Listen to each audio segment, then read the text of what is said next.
PTI के एहतजाज पर रावलपिंडी में एक और मुकदमा दर्ज कर लिया गया। बानी पीटीआई बुशरा बीबी, अलीमा खान, अली अमीन गंडापुर समेत दीगर क़यादत को नामजद किया गया।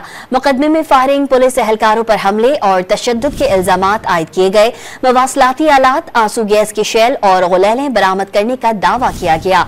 खैबर पख्तूनख्वा पुलिस ने मुजाहिरीन की जानिब से सरकारी शेल बरसाने के इल्जामात की तहकीकात का आगाज कर दिया।